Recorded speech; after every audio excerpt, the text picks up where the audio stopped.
Decime por qué. Muchas preguntas y algunas respuestas. Decime por qué. El programa de Carlos Tehuel.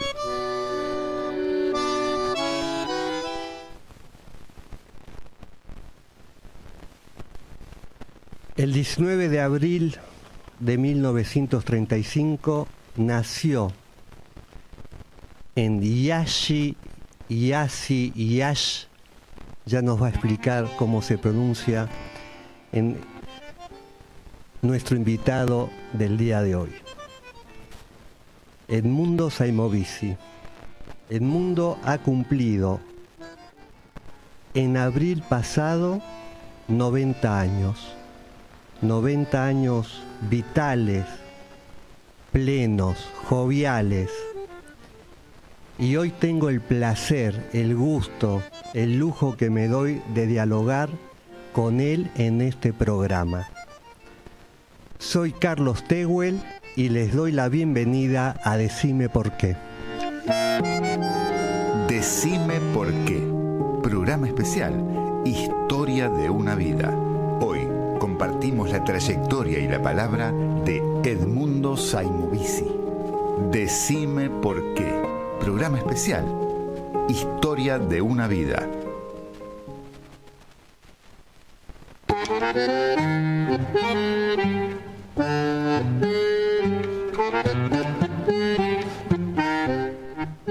Hola, hola, buenas tardes amigos, amigas. Un día muy lluvioso acá en Buenos Aires, este sábado, y por cuestiones técnicas el programa está siendo grabado. No podemos hoy recibir algunos mensajes que los sábados recibimos con el entrevistado, pero hoy precisamos grabar el programa. Ya está con nosotros Edmundo, que nos va a hablar de su historia tan vital, tan exquisita, diría yo. Y Edmundo vino acompañado con su señora esposa, su mujer, que también nos acompaña, Susana. Y bueno, también seguramente en la charla con Edmundo vamos a hablar de su vida matrimonial también. Este programa lo voy a dedicar a Perú. ¿Por qué Perú? Estuve la semana pasada en la SPP presentando este libro que les muestro. Este libro que compilé, se lo muestro a Edmundo, se llama Cine y Psicoanálisis de la pantalla al diván. Lo estuvimos presentando en la Sociedad Peruana de Psicoanálisis el lunes pasado. Así que muchos saludos a tantos amigos peruanos, a Friné Santisteban, presidenta de la sociedad, a Vivian Schwarzman, que coordinó la actividad. Y luego también participé de un congreso de FLAPSIP. Y así que también les mando muchos cariños y saludos especiales a la presidenta del congreso, Sara Oechstein, a Miguel Maldonado, a Jenny Fernández, todos amigos y que me reciben tan bien cuando viajo a Lima. Creo que ya dije todo esto y ahora sí comenzamos el diálogo, la charla con Edmundo. Bienvenido, Edmundo, a Decime por qué. Y bueno, y ya nos largamos. Y contame esto, cómo se pronuncia en rumano, que vos naciste allá. Y bueno, y adelante. Gracias, Tehuel. La verdad me siento muy honrado de tu invitación. Así que voy a ver qué digo y qué no digo. Empecemos por la cuestión del apellido. Sí. Mi apellido, yo nací en Rumania en el año 1935, sí, en una ciudad al estilo de Córdoba, una ciudad universitaria. No era la capital, era la capital de Moldavia, una provincia, como Córdoba a su vez. Muy cultural, que en su momento, cuando yo nací, tenía 100.000 habitantes. ¿Cuántos? 100.000 habitantes, 100.000. pero tenían facultad de Derecho, En Rumania a la clase burguesa que podía, enviaba a sus hijos a estudiar según la especialidad que elegían. Por ejemplo, mi padre eligió abogacía, así que la hizo en Rumania, porque estudiar códigos de otros países y demás no resultaba. Pero medicina, mi tío, por ejemplo, menor, Lick, lo hizo en Módena. O sea, los que hacían medicina iban a Italia, los que hacían ciencia económica iban a la Sorbona de París, igual que filosofía, como una tía mía que estudió filosofía en la Sorbona. Y ingeniería lo hacían en Praga o en Berlín. Pero escúchame, ¿cuántas generaciones ya llevaba tu papá o la familia de tu papá o de tu mamá viviendo en Rumania? Mirá, de siempre que yo supe, mi bisabuelo ya vivía en Rumania. ¿Tu bisabuelo? Mi bisabuelo, que es por el cual tengo el nombre Shaimovic. En rumano se pronuncia así, Shaimovic, porque hay 2 letras extra del alfabeto que son ts y sh, que es la S con una comita y la T con una comita abajo. Entonces, mi apellido proviene del hebreo de Chaim, que es alegría. Chaim, y se llamaba mi bisabuelo Chaim. En la época zarista, los judíos eran de segunda mano, no podían ser ni diplomáticos, ni podían ser militares, ni podían ser funcionarios públicos. De tanto en tanto el zar daba alguna, digamos, ventaja para que los judíos se sintieran algo mejor, y reducían impuestos con algunas condiciones. Una de las condiciones a la época de mi bisabuelo era que agregaran al apellido original la palabra Vich. ¿Por qué? Vos viste, Iván, Ivanov, Ivanovich. Sí. Era hijo de... Mi abuelo pragmático, mi bisabuelo pragmático, lo aceptó. Y así resultó Chaimovich.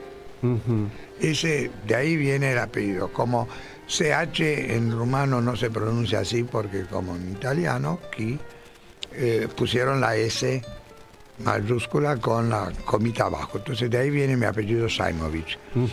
Mi nombre en realidad en rumano es Edmond.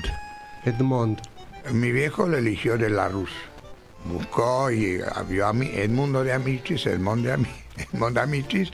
Le gustó y me pusieron ese nombre. Entonces, cuando vine a la Argentina en el 48, al pasar migraciones, me lo tradujeron. Y soy Edmundo desde entonces. Y mi viejo eligió no la fonética del apellido, sino la gráfica del apellido, para que coincida con los certificados de nacimiento. Entonces, Shaimovic, que si hubiera tenido que escribir SCH y terminar en CH, él prefirió que fuera así, Shaimovici, como no está la Sh, y bueno, muchos me confunden con un apellido italiano, etcétera, ¿no? Y algunas anécdotas, Saimoris, me llegaron a decir. Me acuerdo que estuve en Nueva York en un hotel y el tipo anotó Saimoris, yo no lo corregí, me puso más en otra onda. Así que bueno, ese es el origen de mi apellido. De tu apellido. Entonces, naciste en el año 35. Exacto. ¿Sos el hijo mayor? ¿Cómo? Soy el único hijo, el hijo único. Moda francesa de aquella época, los hijos se criaban con costos económicos, entonces se solía criar un solo hijo. Eso también subsistió aún después de la guerra en Francia, y por eso De Gaulle dispuso premios a los que tenían más de 2 hijos, y de ahí también todos los argelinos y los marroquíes que emigraron a Francia prácticamente, no sé si se hicieron ricos, pero más o menos, porque con más de 3 hijos tenían una casa y con 2 hijos tenían un auto y así. Entonces, por eso soy único, además de que intervino la guerra, por lo cual, más allá de la moda francesa, era complicado, difícil y riesgoso criar otro hijo durante la guerra. En el año 35 era un reinado, Carol, el rey Carol, estaba en Rumania. Mi viejo Que se pronuncia Rumanía también, ¿no? Rumanía en rumano, en castellano. Ah. En rumano se dice Romanía. Ajá. Es otra vocal. A, son vocales extras que en rumano existen. Ujú. Por ejemplo, casa. Casa, es un idioma latino. Es latino, claro. Como el italiano, el francés. Entonces, casa, mes, más, son, por ejemplo, con la J-R-T, es I con una célula arriba, es decidido, por ejemplo. Tienen palabras dacias, que todavía les quedó del origen dacio de las tribus primitivas. Claro, estaba el auto Dacia, ¿no? Claro, por eso, Dacia eran las tribus primitivas que cuando Trajano conquistó toda la zona, romanizó, introdujo el latín vulgar, y ahí se quedó ya después el idioma latino para Rumania. Sí. Eso es, ¿Y vos lo hablás? Yo rumano lo hablo, sí. Uh-huh. ¿Porque en tu casa se seguía hablando en rumano? Sí, seguimos hablando. Mi madre era bastante políglota, hablaba 7 idiomas, así que no le costó el castellano. Pero era común que la gente culta de esas zonas de Europa Central que hablen varios idiomas. Sí, y en general en Europa. Sí. Yo, por ejemplo, en Rumania lo habitual era que un chico aprendiera francés. En el colegio el francés era el idioma predominante y en Rumania también el idioma extranjero no era el inglés, era el francés. Yo el inglés lo aprendí ya en Argentina, así que inglés, francés, español, entiendo italiano y rumano más o menos me manejo, y lectura también. Uh-huh. Yo estudié mi carrera psicoanalítica con los libros en su idioma original. Ya vamos a llegar a eso. Sí. Y entonces, ¿tu papá era abogado? Era abogado, un abogado exitoso, penalista. Había juicio oral en Rumania. Apareció en algunos diarios por defender tipos asesinos o que consideraba que eran inocentes, pero bien. Y además muy exitoso económicamente en su momento. Ajá.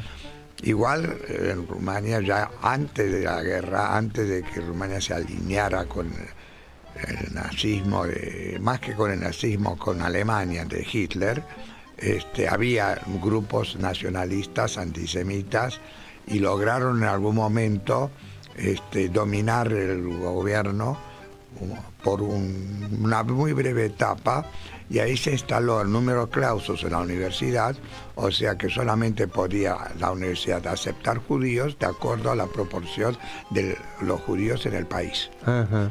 Pero mi padre ya había superado esa situación.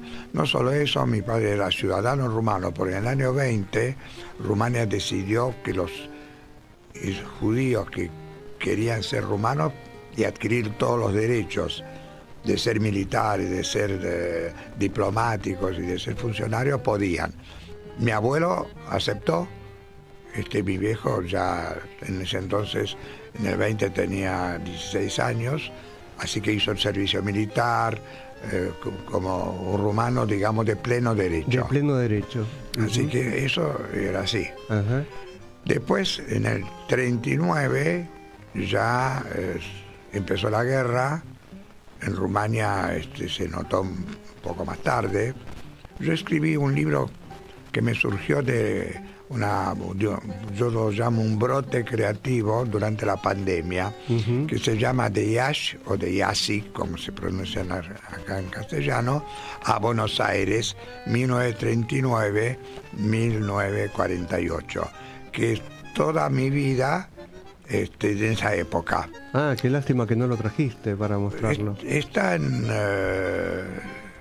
Si buscan El Mundo Saimovici en Google, uh-huh, está yo presentando el libro en APA, a la biblioteca de APA, así que ahí está la tapa si la quieren ver. Pero entonces escúchame, ¿cuándo deciden venir a la Argentina? ¿Por qué la Argentina? Bien. ¿Cómo fue eso? Eso fue toda una historia. Yo en el libro lo pongo, que además el brote creativo lo digo, Susana me ayudó mucho en la escritura y en el momento ese, dibujé cada capítulo. Cada capítulo de mi propia mano, no sé de dónde me salió, yo nunca tomé clase de dibujo ni fui dibujante, pero ahí dibujé, ilustramos todo el libro, capítulo por capítulo, los 30 capítulos están cada uno de ellos ilustrado. El asunto era así: la familia de mi madre, a raíz de la crisis del año 1929, decidió emigrar del país y se vino a la Argentina, donde tenían parientes, en Tucumán. Entonces fueron el padre y la madre, o sea, mis abuelos maternos, una hermana, la hermana menor, y el hermano también. Tus tíos. Y dos hermanas, mi madre y otra hermana mayor, se quedaron con sus maridos en Rumania. Mi padre no quiso emigrar para no dejar a su propia familia, así que nos clavamos la guerra. Como yo digo de mi padre, 2 errores y 2 aciertos. Un acierto fue que nos fuimos, como muchos judíos, huyendo de las tropas alemanas, se fueron para el lado de Siberia rusa y muchos murieron en el trayecto. Y tampoco nos embarcamos en un barco judío que las autoridades rumanas aceptaron que salga en plena guerra para Palestina, el Struma, con más de 1000 judíos, que fue hundido porque no lo aceptaron para arreglarle los motores en Istambul, porque en ese entonces Inglaterra tenía la política de que no entren judíos en Palestina, que era su protectorado, digamos así. Así que mi viejo decidió no ir y nos tragamos la guerra, digamos así. Él igual fue un hombre muy capaz de sobrevivir situaciones como esas, nos arreglamos de alguna manera. Y así, por ejemplo, donde el abogado judío, no judío, socio de él, cristiano, repartían los honorarios, aunque los abogados ya no podían, judíos, participar ni en juicio, ni ir a tribunales, ni nada de estilo. Cuando salió Antonescu, que era el primer ministro, con Hitler, entonces también algunas de las leyes racistas alemanas fueron importadas a Rumania, como por ejemplo que los judíos niños no podían estudiar en las escuelas públicas, y por supuesto los profesionales, salvo los médicos que necesitaban, no podían ejercer. Hablando de los médicos, el hermano menor de mi viejo vino de Módena, se instaló en nuestra casa en ese momento, y de ahí proviene mi elección de la medicina, por ese tío mío, que fue oculista, cirujano, y que vivió bastante tiempo hasta que pudo emigrar después de muchos años después de la guerra a Israel. O sea que tus abuelos maternos y tíos maternos se instalaron en Tucumán. Exacto. Entonces, cuando vino la guerra, la hermana menor de mi madre, ya estando en Buenos Aires, gestionó que viniéramos, conseguimos la visa de entrada acá, que no era fácil, pero la consiguió. Y nos mandó una carta, que está reproducida en el libro, el orín de Hitler va a llegar a Rumania. Váyanse mientras tengan tiempo. Bueno, a pesar de esa carta y de la visa que teníamos, no nos fuimos. Entonces nos quedamos ahí. Eso está bastante reflejado en el libro. Es bastante interesante porque tiene la ocupación nazi, tiene un pogrom en el 21 de julio de 1941. Hubo un pogrom donde mi viejo se salvó porque un amigo cristiano, porque siempre se llevaba bien con todo el mundo, no tenía prejuicios, era tradicionalista pero no era religioso, le llevó una nota al hermano médico que trabajaba en el hospital estatal, diciéndole: tu hermano está en la comisaría esperando que lo embarquen en un tren. Entonces, lo que es la autoridad médica. Entonces le mandó un certificado, tiene una cita urgente en el hospital, fulano. Lo presentó a la comisaría y lo dejaron salir. Mira. Lo dejaron venir. Bueno, eso fue un azar favorable, porque de nuestro edificio, en ese momento que vivíamos, algunos no llegaron de los padres y bueno, hubo huérfanos. Entonces, hubo la etapa de la ocupación de los nazis, el pogrom. Después vinieron los rusos, cuando en el 43 los rumanos vieron que los rusos se acercaron al país, ya estaban en la frontera, hicieron un pacto. Nosotros ya no estábamos en Iași, porque cuando se escucharon los cañones y las katyushas, que eran los primeros armas misilísticas que usaban los rusos, que en lugar de las detonaciones hacía un silbido, decidimos irnos. Decidimos. Mi viejo me agarró, a mi mamá y a mí, y nos subimos en un tren sin boletos, sin nada, coimeando al guardia. Sí. Así llegamos a Bucarest, donde vivía la hermana de mi madre. Y ahí nos instalamos en Bucarest. Ahí empezaron los bombardeos norteamericanos, habían invadido Sicilia y ya tenían bases aéreas en Sicilia y bombardeaban prácticamente diario, porque a 50 kilómetros de Bucarest estaba una refinería de petróleo muy importante, Ploiești. Entonces iban ahí, de paso tiraban bombas en Bucarest. En el primer bombardeo a Bucarest, que fue un 2 de abril, murieron 10.000 personas que estaban totalmente desprevenidas, porque había ensayos de alarma de bombardeo y nadie le dio pelota cuando fue de verdad. Ahí también nos salvamos, porque cayeron 3 bombas en la manzana, donde nosotros era una anécdota, porque mi viejo, después de la primera bomba que se escuchó el sonido, dijo, ya está. Vino una segunda, ya está. Ahí ya las mujeres lo empezaron a reprochar, usted nos dice, y resulta que vino una tercera bomba, pero no fue en nuestra casa. Así que los de bombardeos eran nocturnos, así que dormíamos vestidos, etcétera, etcétera. Cosas de la guerra que lo pueden ver en las películas, en todo. Bueno, eso está reflejado. Ok, Edmundo, hacemos un pequeño cortecito. Dale. Con la canción, como la gente, los amigos saben que cuando viene un invitado que hacemos un programa especial, el invitado elige las canciones. Así que va la primera canción elegida por Edmundo, Ojos Negros, cantada en ruso, que después nos vas a contar por qué elegiste esta canción. Adelante, Marcos.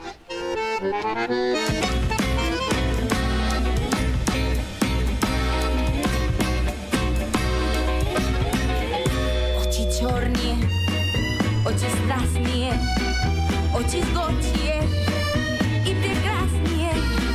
Как люблю я вас, как боюсь я вас, знак любить я вас, jak nie lubić я вас. Oči čornie, oči strasnie, oči zgocie i прекрасnie.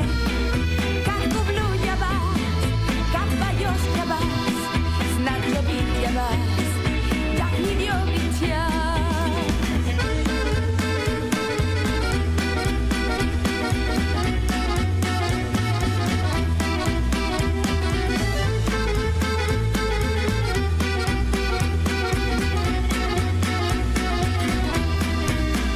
Ojos negros, tan profundos, oh hermosos, ojos negros, como os quiero y os temo. Quizás nunca debí conoceros, sois el hondo mar que se apaga, esa oscura esperanza, allí donde guardo el alma, consumida en vuestra llama.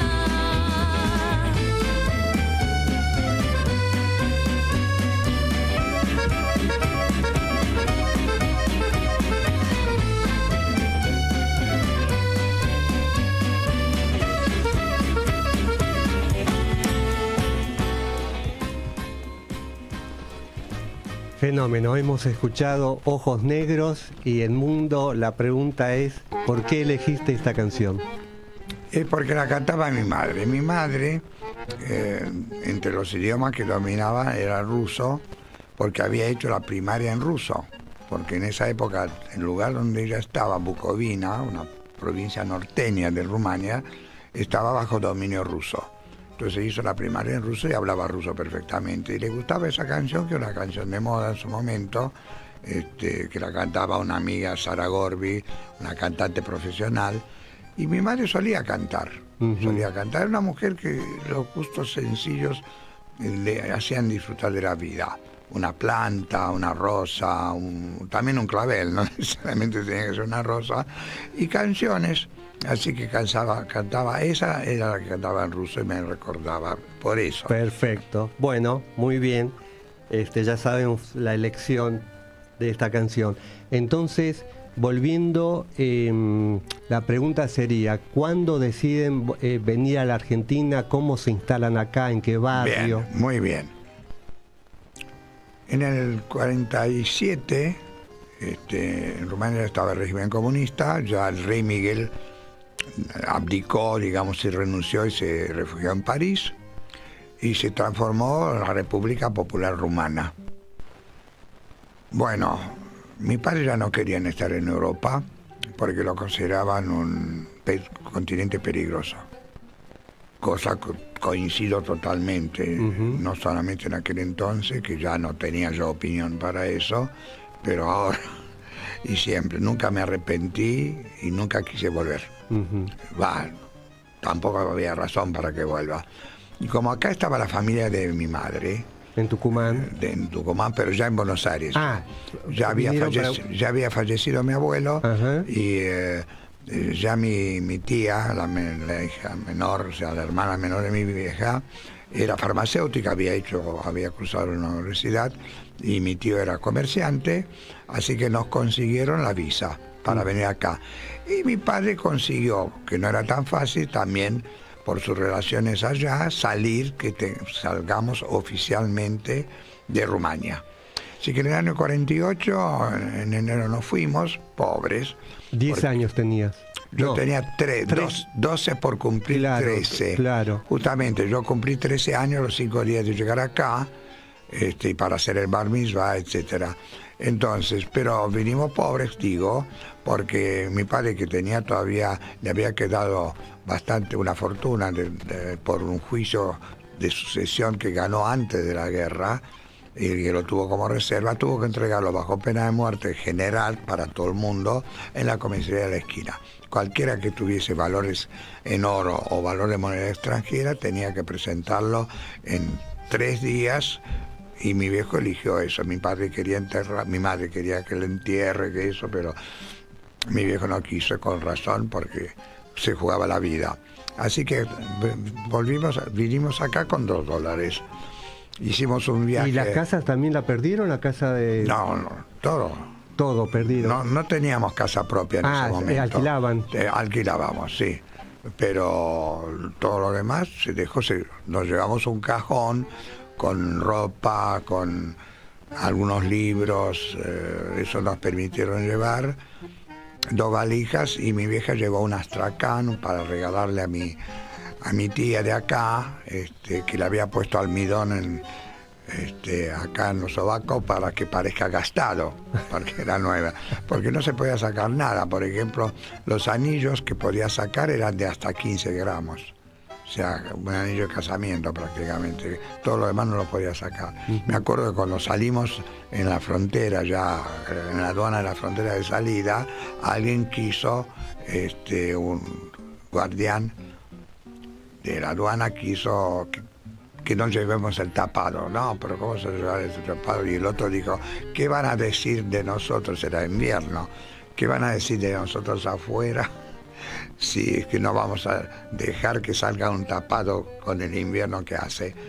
Tipo que tenía un poco más de visión, era otro de los albaneros, ¿no? No, ningún genio, pero bueno. Así que con ese bajo el brazo llegamos acá en su momento. Bueno, a los 13 años ya tenías plena conciencia que estabas dejando el país, que te ibas Absolutamente. Pasamos un mes en Italia, en Milán, donde yo ya empecé a chapurrear en italiano y jugaba al fútbol con los pibes de la esquina, porque tuvimos que esperar un mes para embarcarnos en otro barco con inmigrantes que generaba una institución judía de ayuda a los refugiados, y que justo en ese no entramos. Entonces fuimos a París. En París mi madre tenía una prima que estaba ahí desde la guerra española, se había ido de Rumania a pelear por el socialismo en España, conocí al marido y se instalaron en París, el médico. Vivimos un mes en la casa de ella. Yo en aquel entonces ya iba por el Louvre solos en subte, hablaba francés bien. Conocí una escultora muy famosa, Anna Orloff, muy piola, que me hacía croissant, etcétera. Me agasaba. Y mi viejo tuvo un ataque de úlcera gástrica allí, así que no se movió mucho. Pero finalmente salimos después de un mes por Bordeaux, por Burdeos, para la Argentina. En un viejo barco que iba a desguace después de ese viaje, que tardó 28 días entre Burdeos y Buenos Aires. 14 días sin ver tierra. Muy divertido. Hasta arriba, llegar a Brasil. Primero a Río, sí. Claro. Y de Casablanca a Río. Paramos primero en Casablanca. Muy piola por ver a los negros con los fardos de algodón, cargando.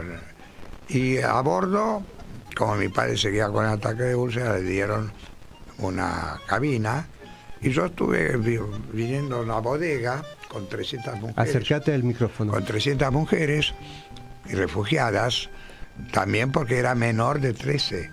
Entonces, para la ley judía yo no era todavía un mayor.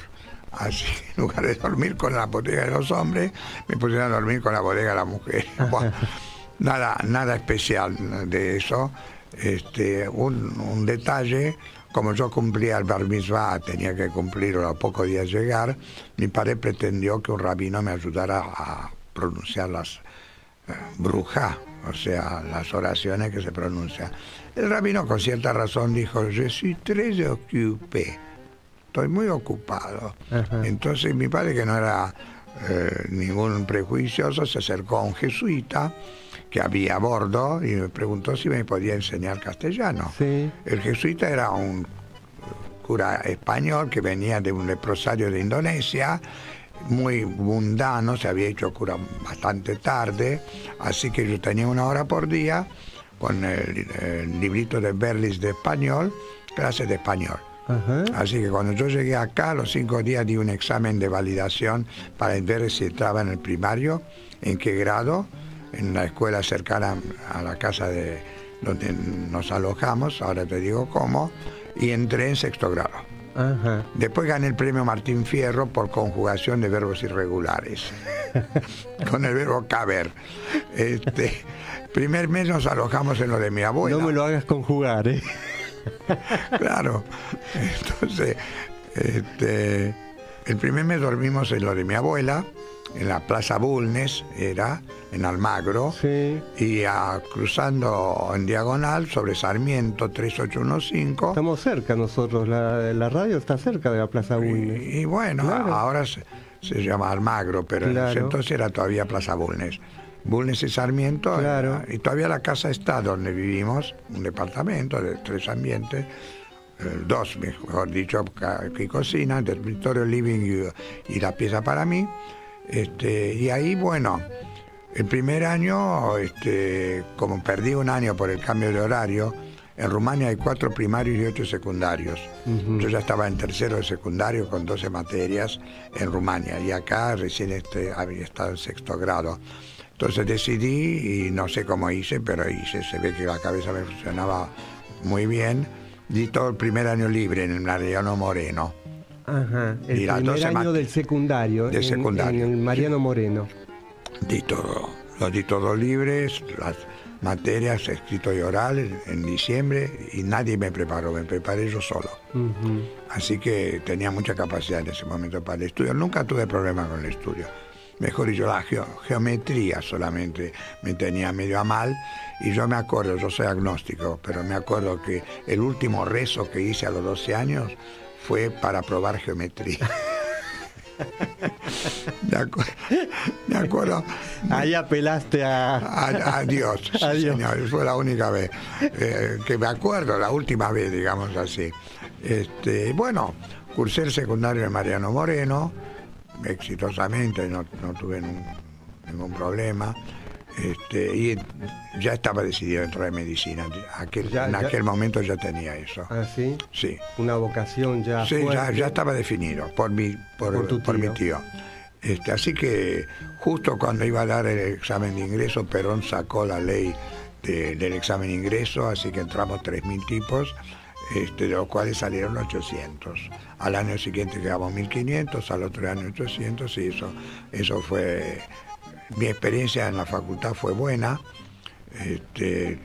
No me saqué 8, no tuve diploma de honor, porque me saqué un 4 en física biológica, y ya estaba con ganas de terminar la cursada, porque me dediqué un año a estudiar patología interna, así me recibí un año más tarde. Me recibí en el 59, en diciembre, con medicina legal, que la estudié 5 noches sin dormir para poderla dar con un apunte, porque realmente había un profesor medio jodido con las preguntas de examen, que yo, como tengo un apellido con S, me iba y me estudiaba a todo lo que daban exámenes, preguntaba qué le habían preguntado, si ya sabía los cimentos a esa altura del partido. Ajá.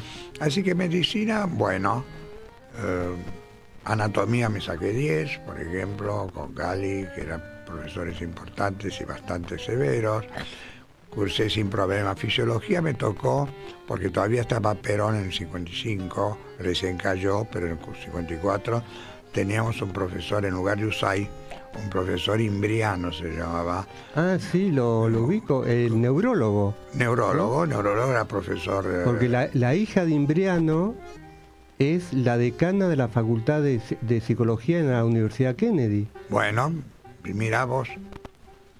O la nieta, no sé, pero... O la nieta. No, debe ser la nieta. La nieta. Imbriano, entonces, en primer clase nos dijo, bueno, acá vamos a estudiar una fisiología nueva. Nos quedamos medio mirando, nosotros estudiamos por el libro de Usay. La fisiología justicialista. Sí.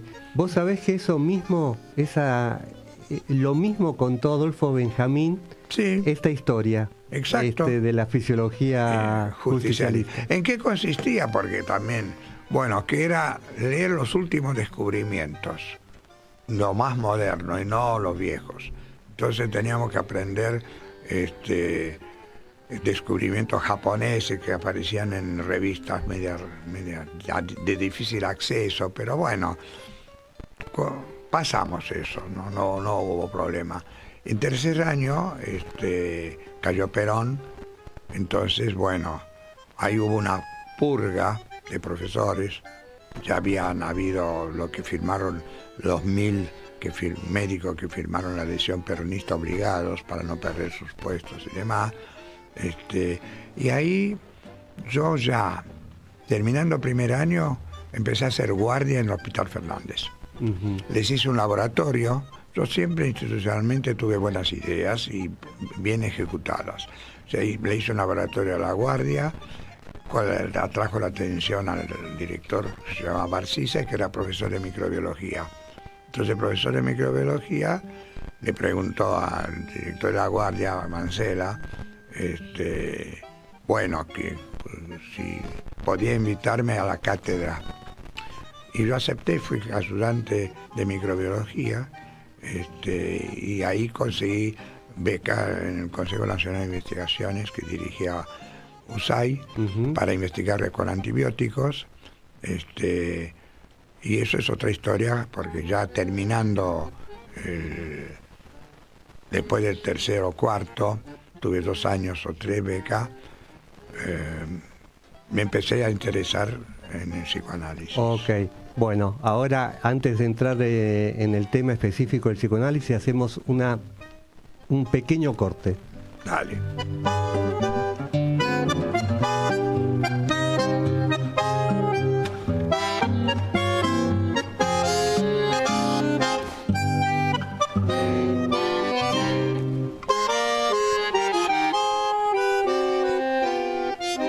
Comienzo de espacio publicitario.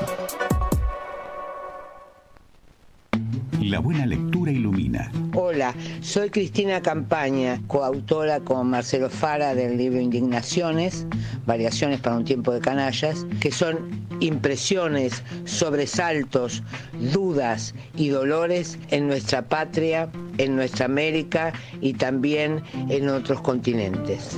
Ediciones SICUS. Libros para una cultura de la integración. sicus.org.ar. Fin de espacio publicitario. Decime por qué. Programa especial Historia de una vida. Hoy compartimos la trayectoria y la palabra de Edmundo Saimovisi. Decime por qué. Programa especial Historia de una vida.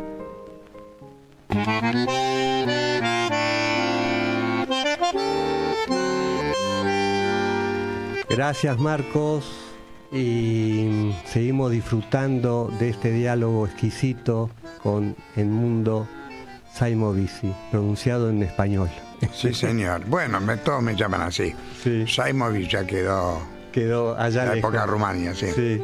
Bueno, contame, Edmundo, ¿cómo ingresás al espacio psicoanalítico? ¿Cómo fue? Bueno, yo llegué a leer, empezaba a leer algo de psicología, por interés propio. Yo en esa época leí casi todo. Leí mucha poesía antes de entrar a la Facultad de Medicina ya.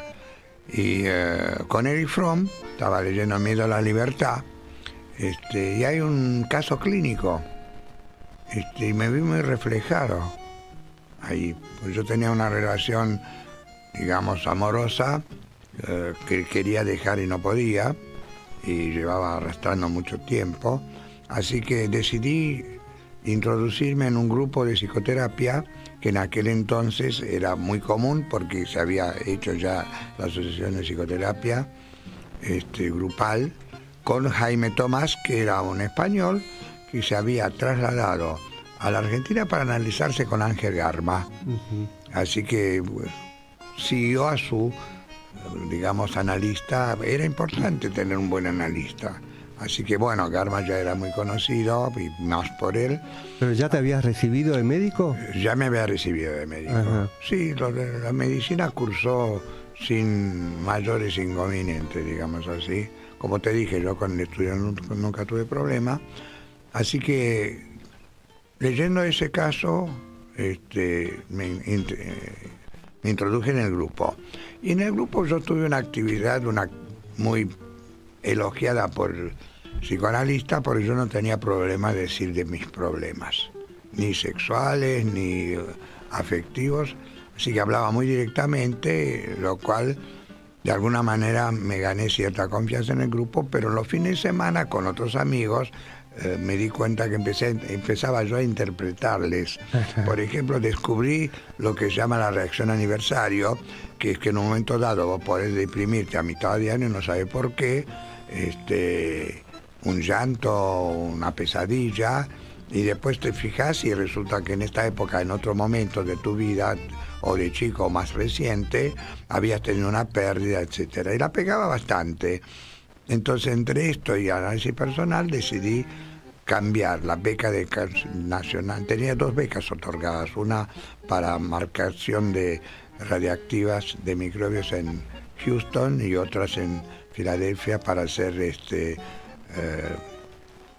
la diplomatura de la OMS, de dirección de sanitarista. Ajá. Que de hecho el último año de mi beca fui profesor en la primera escuela de sanitaristas de acá, que la dirigía Seb Lever, que venía de Rosario, y era el primer año. Yo enseñaba epidemiología al mismo tiempo que cursaba. ¿Pero las becas las cursaste allá en Estados Unidos? No.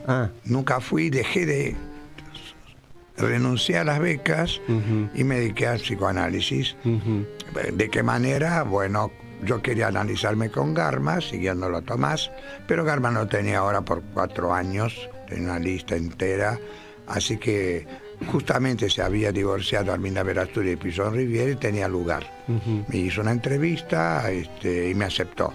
Entonces hice el análisis didáctico con ella y de paso me especialicé en psicoanálisis de niños, descubrí tener bastante facilidad con los niños, así que fui y soy analista de niños y de adolescentes, además de adultos. Siempre tuve pacientes de todas las edades.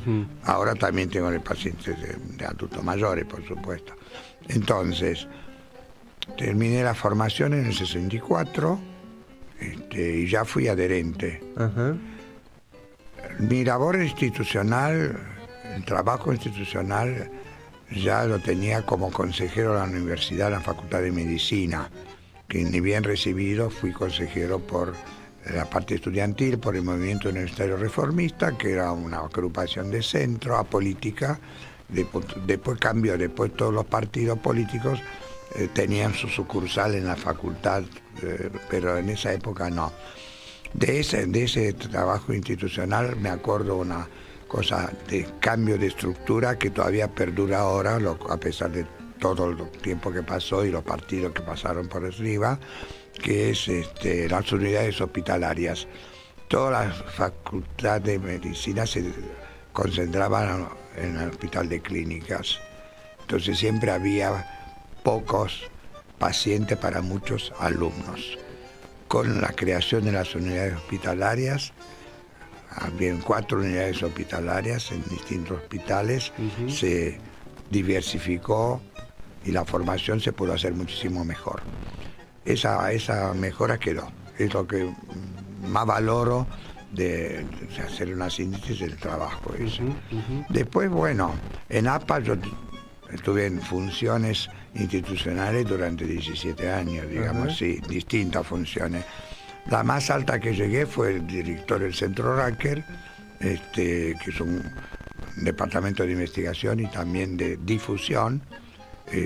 Tuve una idea feliz, me di cuenta que ya la gente no se iba en febrero, porque lo clásico era ir en febrero, los psicoanalistas iban en febrero, por como decía Arnaldo Raskowski, es el menos lucro cesante, el mayor calor, y el menor lucro cesante por el carnaval.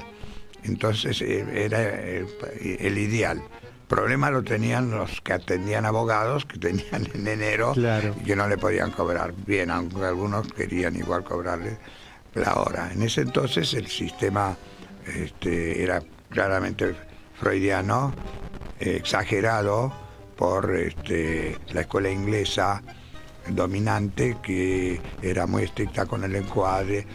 Yo hice el didáctico mío 4 veces por semana y 5 veces por semana también, porque lo mínimo que podías hacer era 4 veces por semana durante 5 años con Arminda Verasturi. Después continuó un terapéutico con ella también, hasta que terminé el análisis con ella, así que bueno.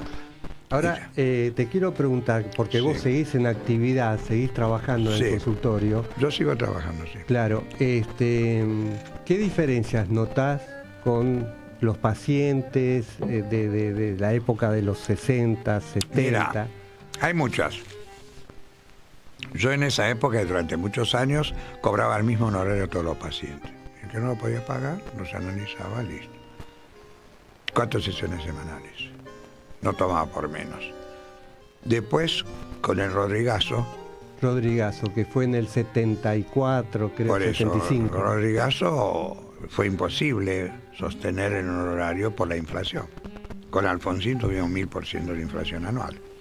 Así que los pacientes empecé a cobrarles de acuerdo a las posibilidades económicas, con un límite mínimo y un límite máximo. Así que ahí ya eso cambió bastante. Y también el número de sesiones, donde no todos podían hacer ese ritmo de sesiones. Con lo cual podemos decir que evolucioné en mi técnica a una psicoterapia psicoanalítica, en realidad visto desde una definición clásica. Sí. Pues la definición de psicoanálisis era 4 veces por semana, Vidiván, etc. Yo creo que el trabajo analítico se hace cuando hay un psicoanalista y un paciente que lo necesita.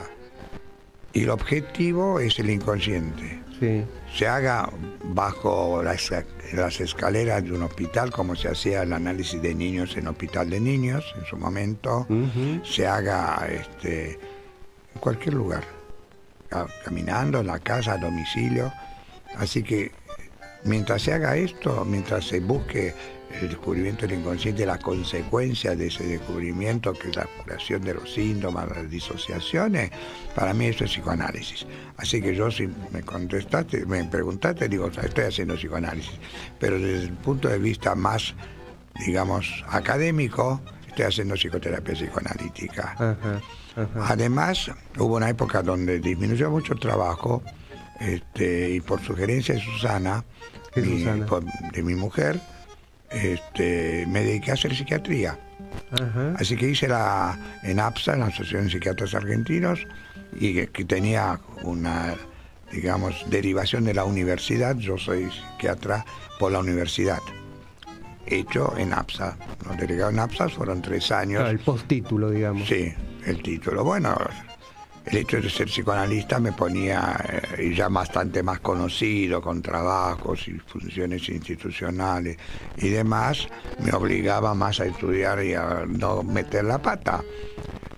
Pero también los profesores estaban exigidos, porque sabiendo, éramos 2 que veníamos ya con mucha experiencia como analistas, entonces los tipos también tenían que ponerse a estudiar más para no quedar mal y no se podían equivocar. Así que bueno, me aceptaron 1/3 de la carrera, y la hice en el 2000, me recibí de psiquiatra. Ajá. Con más de 9 de promedio, porque se tomaba nota, así hace 20 años, más 25 años que soy psiquiatra, además de psicoanalista. Claro. Nunca Perfecto. dejé de psicoanalista, nunca dejé APA tampoco. En APA, en Racker, para tomar así un éxito institucional, así como lo de las unidades hospitalarias, en APA, cuando dirigí Racker, y me di cuenta que la gente ya no se tomaba vacaciones en febrero. En febrero envié una notificación a 1000 psicólogos de la Asociación de Psicólogos y a todos los hospitales que iban a haber cursos Racker gratuitos, porque los cursos en Racker se hacían, pero se cobraban y bastante. Y tuvimos una inscripción de 1500 personas, lo cual sorprendió a todo el mundo, etcétera, Una cantidad etcétera. considerable. Sí, porque una difusión, si ponías a difundir eso en plata de propaganda, era muy grande. Me dijeron los que habían estado antes, mirá, en segundo cuatrimestre van a disminuir siempre. En segundo cuatrimestre tuvimos 2.500 inscriptos. Y al siguiente año sí pusimos un honorario reducido, que se redujo la inscripción a 1.200.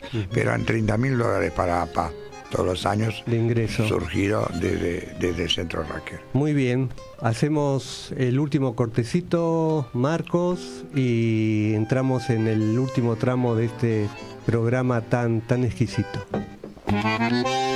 Tiempo de recomendaciones en Decime por qué, el programa de Carlos Tehuel.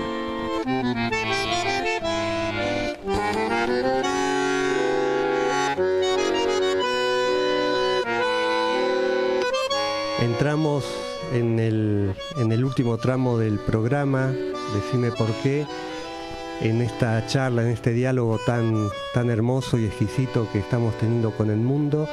Y te quería preguntar, ¿qué películas, qué novelas te marcaron, te hicieron pensar, que nos puedas contar? Mira, de películas, en un tiempo veía muchos y seguía muy de cerca. Del cine italiano tenemos la Dolce Vita, que ya es bastante antigua, por decir así, pero bueno. Y de Francia tenemos Les Enfants du Paradis, que era todavía de mi juventud primera, digamos así. De España, de Almodóvar, las películas de Almodóvar, Las mujeres al borde de un ataque de nervios, por ejemplo. Sí.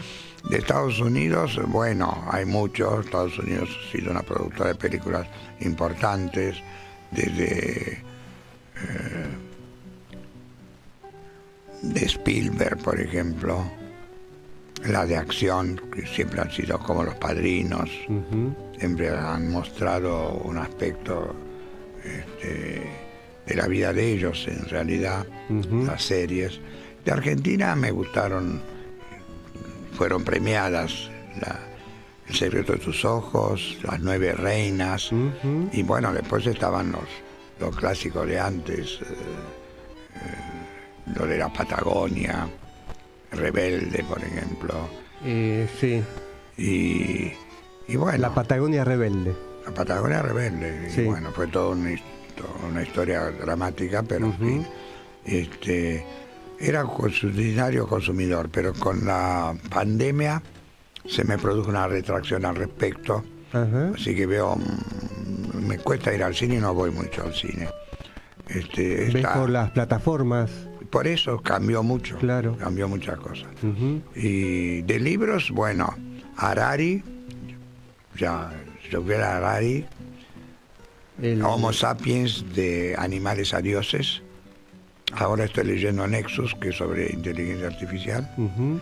Un tipo que escribe 500 páginas, así que no está muy de moda.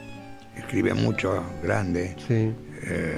Y Byung-Chul Han, que es el filósofo coreano berlinés, que es el más interesante desde este punto de vista de la rapidez del pensamiento actual, que escribe 100 páginas y escribe 5 libros al año. Sí. Pero los lees de cabo a rabo más fácil. Por ejemplo, está Capitalismo, Instinto de Muerte, Cosas no cosas, muy interesante, de que uno, a la medida que vaya aprendiendo la virtualidad, se transforma en no cosa. Sí. Él tiene mucha prevención a la humanidad cuando escribe respecto de esto. Lo mismo la cultura de la diversión, la negación de la tristeza, del duelo. Está mal visto culturalmente que se duela. Que se duela, que uno expresar la que tristeza. uno sufra. A mí no me gusta. Y estamos en una época maníaca, ¿no? Digamos así, sí, podríamos decir eso. Así que en ese sentido ha sido de esta manera. He leído. La época donde en mi vida más he leído ha sido de los 14 hasta que entré en medicina a los 18. Uh-huh. Ahí leí Demián de Germán Gess, El lobo estepario, de esa época, que eran premios Nobel, pero porque me interesaron. Mundo Feliz, de Huxley. Mundo Feliz. Recomiendo que se pueda leer, porque de ahí todavía nos queda el embarazo in vitro para que no se use los vientres maternos y las mujeres no tengan que parir, que estaba establecido por laboratorio, se hacía la fecundación en laboratorio. Y después, para cerrar, también quiero decirte que he tenido actividad institucional, además de otros cargos que ocupé. En el último tramo del año pasado, 3 años atrás, fui director del Departamento de Adultos Mayores. Uh-huh. Publicamos un libro del departamento que se llama Adultos Mayores en Transformación. Uh-huh. No somos viejos, tenemos muchos años. Muy bien. Ese es el título del libro. Perfecto. Está en APA. Y eso describe tu vida al mundo. No sos viejo, tenés solamente muchos años. Exacto. Bueno, vamos a escuchar la segunda canción que eligió el mundo y que ya Marcos la pone en el aire.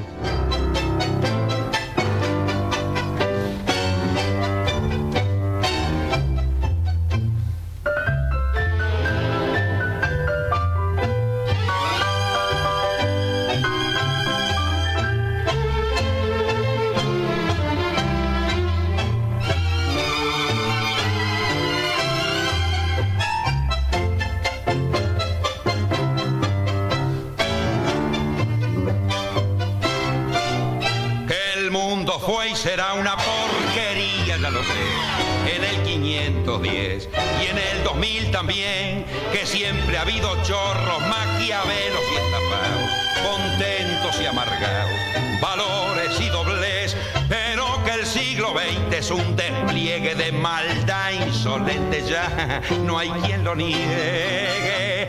Vivimos revolcados en un merengue y en el mismo lodo todos manosean. Hoy resulta que es lo mismo ser derecho que traidor. Ignorante, sabio, chorro, pretencioso, estafador, todo es igual, nada es mejor.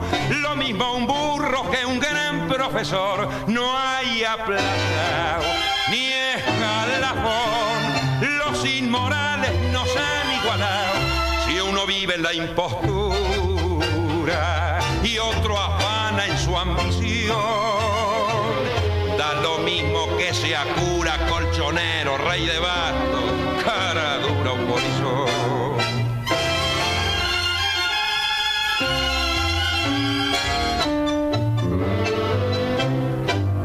Qué falta de respeto, qué atropello a la razón.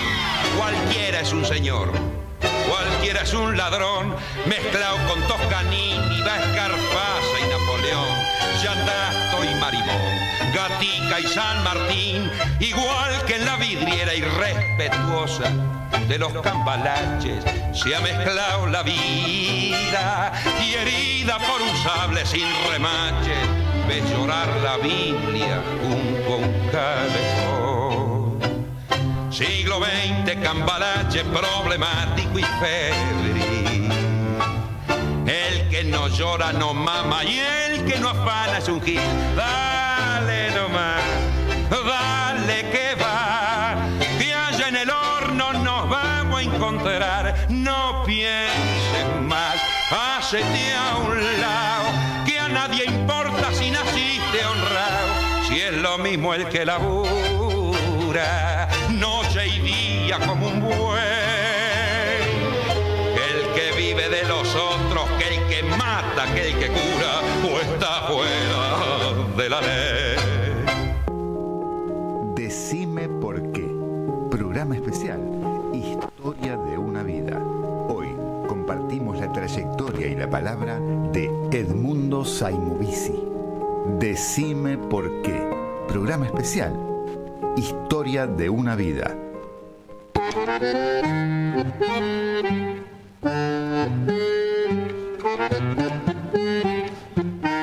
Amigos, amigas, hemos transitado el programa número 24, hemos llegado al final del programa en un exquisito diálogo con Edmundo Saimovisi, que ha sido un placer y que espero que lo disfruten como lo he disfrutado yo. Muchísimas gracias, Edmundo, por haber estado acá en Decime por qué. Gracias, Tehuel. Me sentí muy bien acogido, hospitalario, con humor. ¿Qué más se puede pedir? Bueno, muy bien, muchas gracias. Gracias, Marcos, en la operación técnica de hoy del programa. Y nos estamos viendo el próximo sábado. Adiós y buena semana. Hasta aquí, Decime por qué. Muchas preguntas y algunas respuestas. Decime por qué, el programa de Carlos Tehuel.